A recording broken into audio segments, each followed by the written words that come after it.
국내 선수분들이 출전하는 이런 출전 빈도 아니면 기록 같은 게 좀 궁금하거든요. 크로스핏 동작은 굉장히 많지 않습니까? 꼭 해야만 하는 동작 10가지.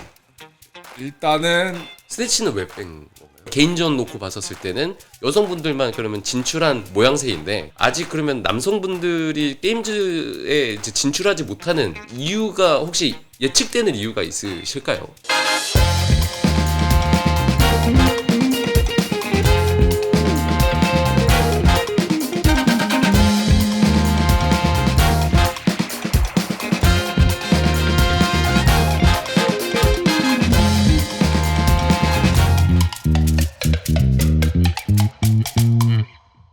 그래서 이제 크로스핏 게임즈 주제로 다루고 있는 만큼 크로스핏 게임즈에 국내 선수분들이 출전하는 이런 출전 빈도 아니면 기록 같은 게 좀 궁금하거든요. 게임즈 같은 경우엔 뭐 내셔널 챔피언십이라 그래서 국가마다 1등을 출전시키겠다 했을 때는 저희 손주목 코치님이랑 하이디 코치님이 출전을 하셨고 19년도에만 이제 네. 내셔널 챔피언이라는 제도가 그 해 연도에만 이제 있었었죠. 맞아요. 네네네. 그 이후에는 이제 지금의 방식처럼 음. 세미파이널을 아시아 지역에서 해서 여성분들 뭐 1, 2등, 팀 1, 2등, 남성분들 1, 2등 뭐 이런 식으로 해서 등수마다 차등으로 좀 갈 수 있어서 최승현 선수, 마블 블랙, 최근에 코캉님 네, 네. 그 19년도 전에 저도 조사를 좀 해보니까 전까지는 오픈 그리고 쿼터 파이널 그리고 세미 파이널 그리고 게임즈 순으로 이렇게 진행이 되잖아요. 오픈이 지금은 3주지만 이제 5개 5주 동안 진행을 했었대요.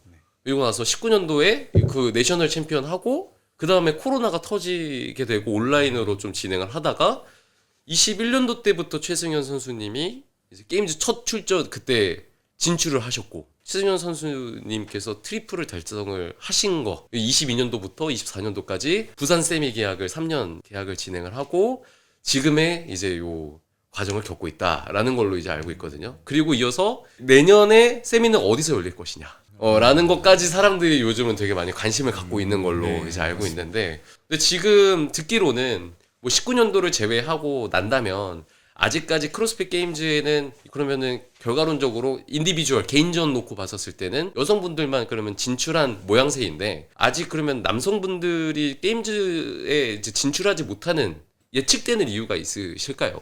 예측되는 이유는 일단은 제 생각엔 네네네. 훈련의 방식이 어, 차이가 일단 크고요. 아까 말씀드렸다시피 엘리트 코스를 사실은 미국인들은 엘리트 코스가 아니라고 하지만 사실 우리나라 엘리트 코스 선수들만큼의 일단 근육 사용과 지구력 이 밸런스 자체가 이미 어렸을 때 형성이 돼 있다. 아까 말씀 주셨던 문화. 네, 맞습니다. 그 차이. 따라가기 그러면은 좀 쉽지 않겠네요. 쉽지 않죠. 10년 정도가 벌어진 차이라. 와. 네, 그 지금 게임즈 선수들 보면은 나이가 막 20살에서 네. 22살 이런 애들이 하고 있잖아요, 실제로. 네, 네. 외국인들이. 미국인들이 특히 네. 미국인들이. 이번에 우승했던 친구도 나이가 20살인가 굉장히 21살인가 어린 걸로 알고 있어요. 진짜요? 네, 네. 그거까지는 저는 몰랐는데. 작년에 에이지 그룹에서 참여를 했다가 와. 올해 맞아요, 처음으로 맞아요. 게임 1등 했어요? 네, 맞습니다. 이번에 에이지 그룹이 아니라 네. 와. 게임즈. 와. 넘어오자마자 와. 이름이 어떻게 돼요?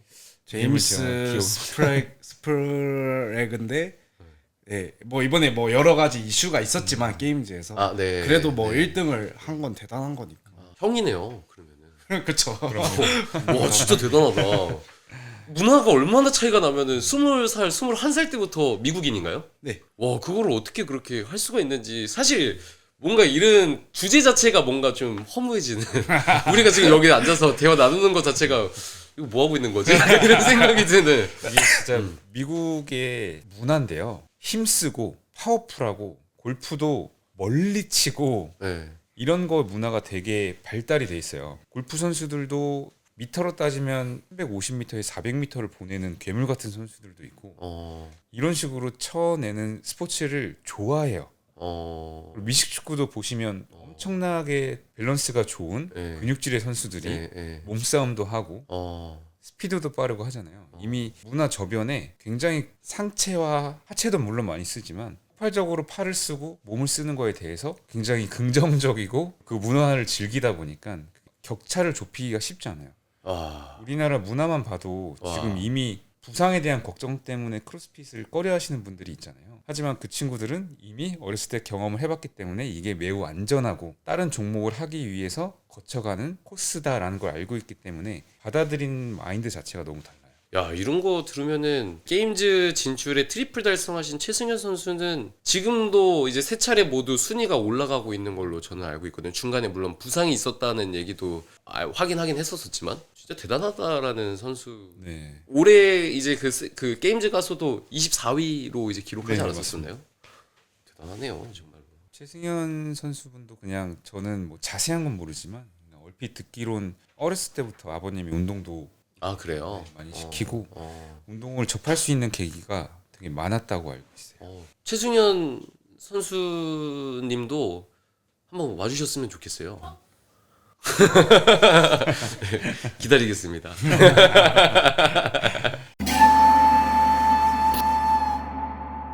그러면은 사실상 우리 국내 남자 선수분이 게임즈 갈 확률이 어느 정도 된다고 보시나요? 뭐 확률이 있다고 생각을 하니까 저도 엄청 열심히 운동을 하고 있고 네, 그래도 국내에서는 한 2-3명 정도는 네. 갈 수 있다고 생각을 하거든요. 네, 저는 제가 갈 수 있다 생각하고 네. 요즘 되게 엄청 뜨고 있는 안창림 선수 안창림 선수. 그렇게 갈 수 있지 않을까 생각을 하거든요. 정말 그분도 가시적인 성과를 점점 매년 맞아요. 네. 네, 가고 계신 걸로 알고 있는데 기대가 정말 되는 것 같습니다. 네. 근데 어떻게 보면 어릴 때부터 엘리트 코스를 밟아왔으니까 그러니까 세팅 자체를 이미 어릴 때 해놨으니까 그런 성장이 빠르지 않나 그런 생각이 듭니다. 그러면은 지금 승중님께서는 제가 전에 한번 이제 요 조사하기로는 네. 자신 있는 동작도 없지만 네. 네, 자신 없는 동작도 없다라는 네. 얘기를 하셨다고 해요. 맞아요. 네. 지금도 동의를 하신가요? 네, 맞아요. 이 이유가 뭔가요? 그 말에 저는 의미가 좀 궁금했거든요. 뭐 예를 들어서 제가 우리나라에서 리프팅이 10손가락에도 들지도 못해요. 에렌 선수나 또 누구 있지? 아무튼 잘 드는 분들이 워낙 많잖아요. 그럼요. 그 선수가 아니더라도 리프팅을 잘하는 분도 워낙 많고 역도 선출인 분들이 넘어와서도 워낙 많으니까 일단 리프팅을 잘하는 편은 아닌 거예요. 근데 이제 체조 동작으로 만약 예를 들면은 링머슬업 솔직히 여기서 처음 말하지만 20개 언브로큰 정도를 해야 게임즈를 갈 수 있다고 얘기를 많이 하는데 저는 20개 언브로큰을 못해요. 15개에서 16개를 하는데 그렇게 하는 회원님들도 있고 심지어 선수분들도 있어요. 그러니까 또 그렇게 못하니까 체조를 잘하는 것도 아니죠. 근데 UFC 혹시 보시나요? 안 봐요. 왜 말씀해 주셔도 될 것 같아요. 네. UFC랑 크로스핏은 되게 비슷하다고 저는 생각을 하거든요. 왜냐면 복싱만 잘한다고 UFC에서 우승하지 않고 레슬링만 잘한다고 우승하지 않는데 그쵸. 그거를 묶어 놓으니까 네. 특출나게 잘하는 선수들이 있더라고요. 네. 크로스핏도 마찬가지로 그런 종합들을 묶어서 잘해야 된다 생각하고 네. 그걸 묶어서 저는 되게 잘한다고 그러니까 자신 있다고 생각을 하거든요. 그게 합쳐져 있을 때.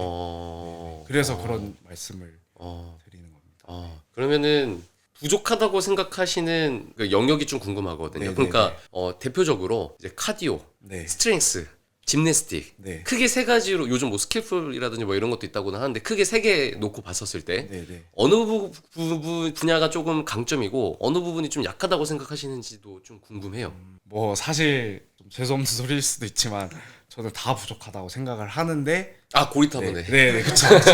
이제 딱 정하다면은 짐내스틱이 많이 부족한 것 같아요. 확실히 외국 선수들에 비해서도 그 뭐 동작을 하고 못하냐고가 아니라 그런 지속력, 근지구력 이제 강점은 중고중량 있잖아요. 네. 예를 들어 275 클린이라든지 네. 185 스네치라든지 그런 거를 빠르고 많이 드는 거에 있어서는 좀 강점이 있다고 생각을 합니다. 그러면은 스트렝스적인 부분이 비교를 해봤었을 때는 조금 더 강점이라고 생각하고 네, 맞아요. 짐내스틱이 다소 약하다고 생각을 하는데 이런 분들이 되게 많잖아요. 스트렝스는 강한데 짐내는 약하고 네네. 짐내는 강한데 스트렝스는 약하고 근데 요런 개인 훈련을 메인 훈련을 짤 때 요 비중의 비율이라든지 짜는 그 접근법이 어떻게 되시나요?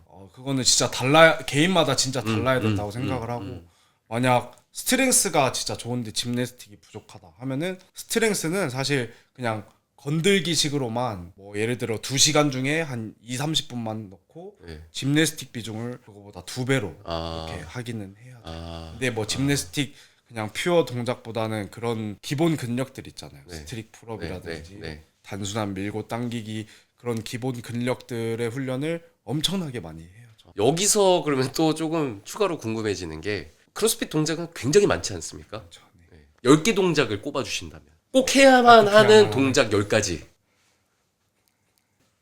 일단은 바벨 동작으로는 오버헤드 스쿼트, 스러스터, 그리고 데드리프트, 데드리프트. 클린 뭐 그렇게 바벨 동작은 꼽을 수 있고 프레스까지 숄더 프레스까지 그게 그 이 5가지가 사실 기본이 돼야 된다고 생각해요. 네. 스네치는 왜 뺀 건가요? 스네치가 이제 어떻게 보면 오버헤드 스쿼트에 포함이 되는 거죠. 네, 약간 네. 완성도를 높이는 맞죠. 보조 운동 개념 느낌일까요? 맞아요. 네. 하나 첨언을 드리자면 네. 오버헤드 스쿼트 같은 경우엔 운동 선수가 최소한의 무브먼트가 나올 수 있다 없다를 평가할 때 꼭 보는 것 중에 하나예요. 오버헤드 스쿼트가. 네. 그래서 오버헤드 스쿼트이 안 나오면 고관절, 허리 부상이 생길 확률이 매우 높다. 그래서 오버헤드 스쿼트는 무조건 필수적인 하나의 가져야 할 모션이에요. 근데 오버헤드 스쿼트는 너무 싫어. 진짜 하기 싫어. 진짜 크로스핏 잘하려면은 기본적으로 진짜 갖춰놓긴 해야 되는 것 같아요. 무조건 네. 나머지 5가지 한번 들어볼까요? 마찬가지로 뭐 순위로 따지는 건 아니고 뭐 일단 머슬업이 돼야 되고 머슬업, 당연히 핸웍도 돼야 되고 핸드워크. 스트릭 풀업은 꼭 돼야 됩니다. 기본 키핑 풀업, 뭐 제투바 이런 것들이 되기 전에 스트릭 풀업을 꼭 만들어놔야 되고 벤치 프레스를 좀 많이 간과하는데 프레스도 굉장히 중요해요. 왜냐면 실제로도 대회 때도 프레스가 몇 번이나 나왔고 버피 할 때 그 힘이 사실 벤치 프레스의 힘이랑 좀 비슷하거든요. 미는 이 힘이. 네. 그래서 벤치 프레스를 많이 하면 좀 도움이 될 것 같고 뭐가 있을까요? 꼭 없다면은 말씀 안 해주셔도 괜찮습니다. 빡점. 빡점은 핸드스탠드 푸시업? 네네 햄프도 아싸 이겼다.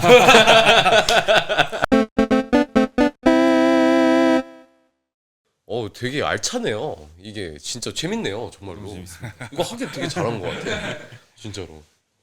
아까 제가 마지막에 빡점을 이야기를 드린 거는 네. 승종 선수도 최근에 크로스핏 하시는 분들이 고관절의 파워풀한 움직임에 대해서 이해를 잘 못하는 분들이 많아요. 그러니까 머리로 이해해야 몸이 쓰는 게 다르잖아요. 처음에 박스 점프를 할 때 예를 들어 폭발적으로 쓸 때 이 하체 부분을 정말 많이 쓰는데 고관절을 필리는 거를 잘 안 해요. 그러니까 왜 그러냐면 착지도 해야 되고 또 내려와야 되니까. 근데 그런 훈련이 고관절의 파워풀한 훈련을 오히려 방해해요. 확실히 고관절이 펴지고 나서 하체를 쓰는 훈련도 필요하다. 이 시퀀스의 문제라 이 사람의 몸은 적응을 너무 많이 하기 때문에 얘를 안 쓰기 시작하면 네. 스네치를 할 때 그다음에 스쿼트를 할 때도 고관절을 못 쓰기 시작해요.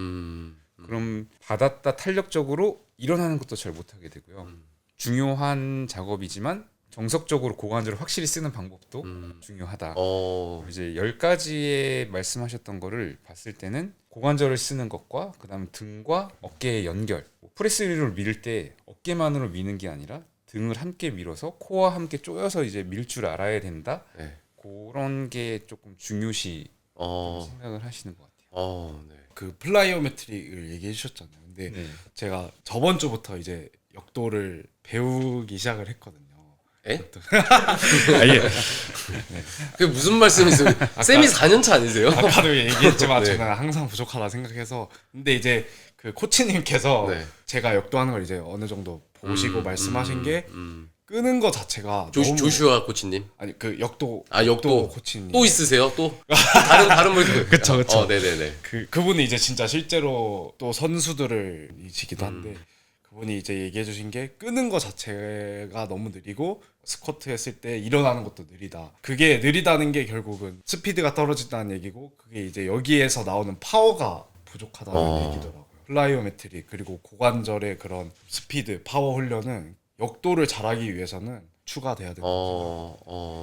이제 크로스핏 게임즈 그러니까 우리 1월 중순 정도 되면은 이 게임즈를 대비한 오픈 시즌이라고 속히들 많이 이때 준비를 하게 되잖아요. 선수들에게 있어서는 비시즌과 시즌에 대한 차이가 좀 궁금하거든요. 간단히 말씀드리면 일단 첫 번째는 마음가짐이 다르고요. 시즌 됐을 때는 진짜 단순하게 얘기해서 술 같은 거 뭐 이런 거 몸에 안 좋은 거는 아예 안 하려고 하고, 이제 비시즌 때는 그런 거를 좀 하면서 정신적인 여유도 갖고 회복을 하고. 저 근데 그 유튜브에서 최근 맥주 하이네켄인가 맥주 그거 아사히요. 아사히 네. 드시는 거 봤는데 저. 그러니까 이제 비시즌 아 비시즌이니까. 되게 좋아하거든요. 그렇게 먹는 거. 맥주만 드시나요? 네네네. 아. 그리고 이제 훈련 같은 경우는 볼륨을 되게 높게 가져가요. 오히려 비시즌 때 내가 못하는 거 위주로 스트렝스, 카디오 이런 것도 제일 그냥 기본으로 다시 돌아가서 비시즌 때 하고, 이제 시즌 때는 조금 더 크로스핏 스타일로 뭐 와드를 더 많이 한다든지 그런 조합들을 다양하게 해서 원RM보다는 아까 얘기했던 중고중량의 반복 그런 훈련들을 더 많이 하고. 그러면 와드를 더 많이 한다라고 표현을 해주셨는데 하루에 와드를 시즌 때는 몇 개까지 하시면서 훈련을 하시는 거세요? 많으면은 거의 한 3개 3개 정도? 정도. 11시에 보통 시작을 하시나요? 지금은 8시 반에 8시 반. 아침 운동을 하고. 아침에 그 힘이 나와요? 그래서 이제 카디오 위주의 운동을 해요. 아침에는. 이렇게 하고 이제 뭐 한두 시쯤에 본 운동 하고, 또 시즌 때는 어떻게 될지 모르겠어요. 지금은 그렇게 운동을 하고 있는데, 이제 와드를 3개를 한다고 하면은 뭐 아침에 하나 하고 쉬었다가 오후에 하나 하고 또 쉬었다가 또 하고 이런 식으로. 그러면 아까는 말씀 주시기로는 스트렝스가 조금 더 강하고 짐내가 조금 약하다고 말씀 주셨잖아요. 이제 시즌 때 와드를 3개 정도 한다. 네. 그리고 지금은 이제 8시 반쯤 오전에 이제 진행하시는 거를 카디오를 하는 이유가 있으신지, 또 본운동이라고 하면 지금 스트렝스가 강하고 짐내스틱이 약하다고 하셨으니까 본운동 때는 어떤 뭐 방식으로 이거를 짜시는지, 나머지 한 개는 어떤 운동인지가 좀 궁금하거든요. 예를 들어 큰 틀로 월요일은 하체, 화요일은 상체, 수요일 리커버리, 다시 또 목요일 하체, 금요일 상체, 토요일은 내가 못하는 부분, 그리고 와드 이런 식으로 진행을 하거든요. 그래서 하체 하는 날에는 역도가 껴있고 상체 하는 날에는 아예 역도 없고 진짜 밀고 당기기 위주 운동만 하고 그런 식으로 진행합니다. 이해했습니다. 네네. 이렇게 와드의 빈도수를 높이는 것 자체가 사실 강도가 되게 높은 편이라고 저는 생각을 하는데, 높은 만큼 컨디션 관리라든지 휴식 관리, 수면 관리도 전 되게 중요할 거라고 봐요. 그런 거는 어떤 비율로 분배를 하는 게 좋은지 직원 선생님께 여쭤보고 싶고, 또 어떻게 그거를 생각하시는지도 좀 궁금하거든요. 생활 습관에서 일단은 하루의 컨디션을 가장 좌지우지하는 게 수면이고요. 수면. 그다음 식단.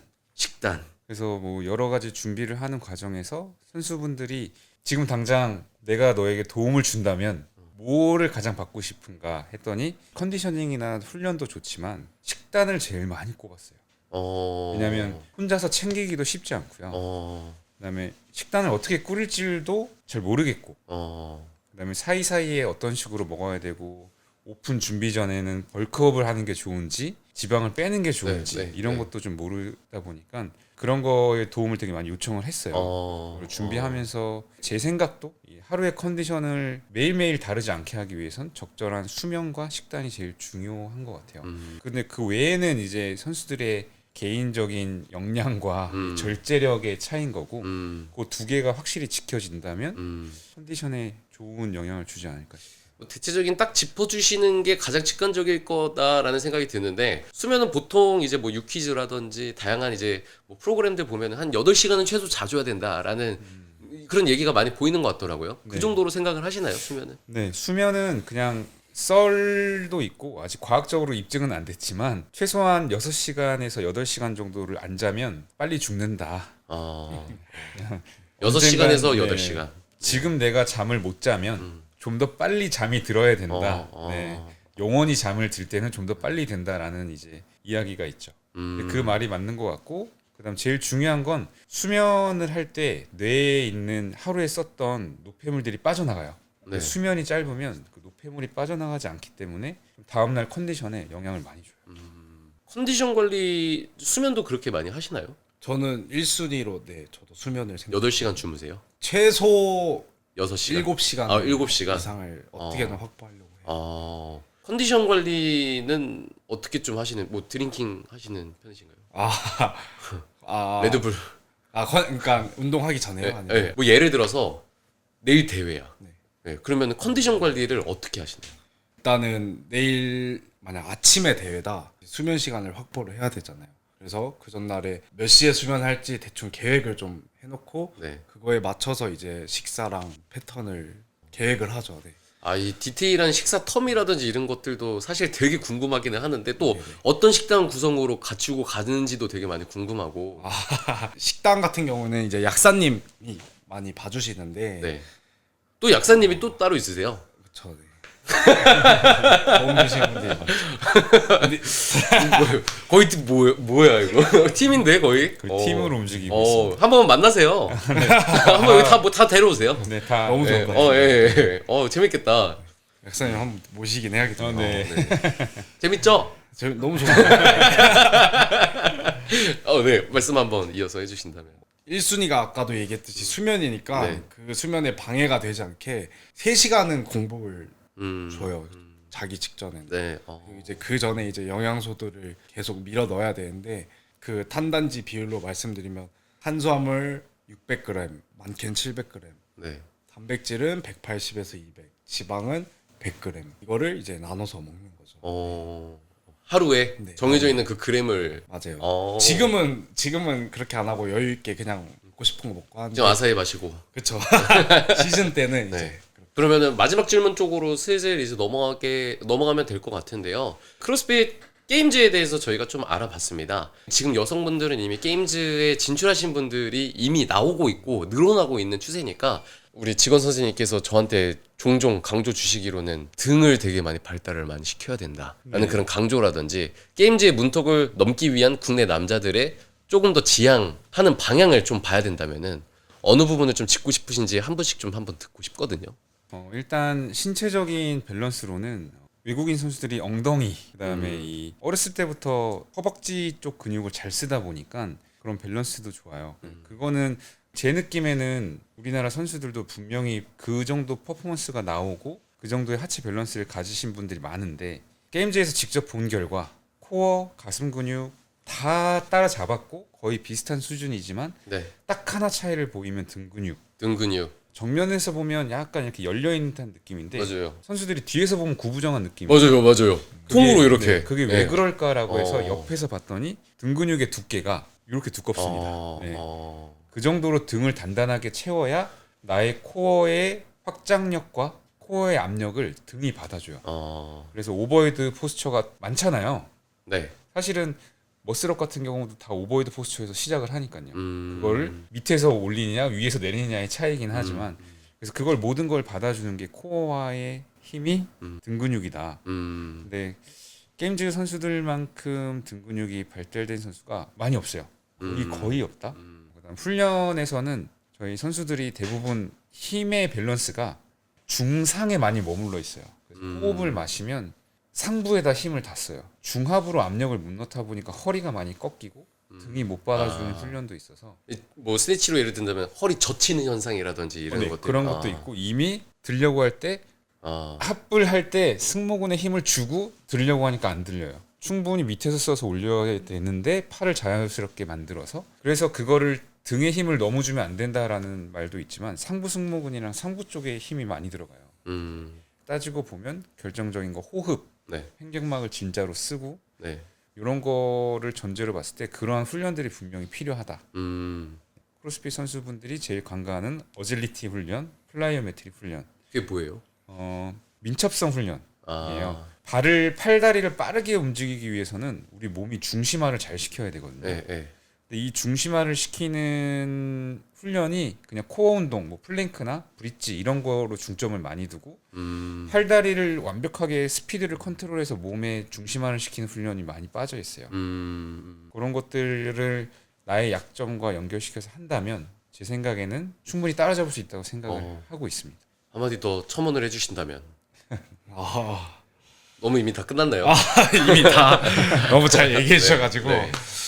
크로스핏 게임즈를 가기 위해서는 세미파이널이라는 관문을 넘어가야 되잖아요. 맞아요. 근데 그게 이제 어떻게 보면 오프라인 대회고 사람들 앞에서 대회장에서 하는 거니까 그 대회에서 그런 컴페티션 능력, 스킬이라든지 그런 거를 좀 더 구체화해서 대회를 어떻게 풀어나갈지 그런 거에 대한 전략을 좀 고민을 더 많이 해야 된다고 생각을 하고 제일 크게 느꼈던 게 뭐냐면 머신에서 차이가 많이 나더라고요. 머신? 네. 바이크나 로잉 이런 부분을 우리가 조금 더 많이 보완을 해야 될 것 같고 사실 스트렝스는 그렇게 많이 차이 나는 것 같진 않아요. 이제 많이 따라와가지고. 그래요? 네, 근데 이제 머신이나 짐내스틱, 와드 운영 능력, 그런 전략 이런 것들을 더 발전시키고 그러면은 아마 게임즈는 충분히 갈 수 있지 않을까 싶습니다. 뭐 이제 슬슬 마무리를 지으려고 하는데요. 이게 어떤 뭐 컨텐츠인지 사실 전에 있었던 에피소드가 없었기 때문에 섭외 제안을 드렸었을 때 이렇게 오시는 게 사실 사뭇 좀 고민이 많이 되실 수도 있는데 이렇게 첫 게스트로서 와주셔서 아닙니다. 너무 이 알찬 정보들을 공유해주시고 알려주시고 말씀해주셔서 정말 너무 감사드립니다. 또 25년도에 김승종 선수의 크로스핏 게임즈 진출을 꼭 기대하면서 응원하고 있도록 하겠습니다. 마지막 한마디 좀 부탁드릴게요. 네. 이거 보시는 크로스핏 하시는 분들 모두 다치지 말고 운동 즐기면서 잘 하셨으면 좋겠고 내년에 아니면 내후년에 꼭 좋은 모습 보여드리도록 하겠습니다. 감사합니다. 네. 그럼 이번 에피소드는 여기서 이제 마무리를 지을 거고요. 저희는 또 다양한 이제 크로스핏 주제로 준비해서 찾아뵙도록 하겠습니다. 감사합니다.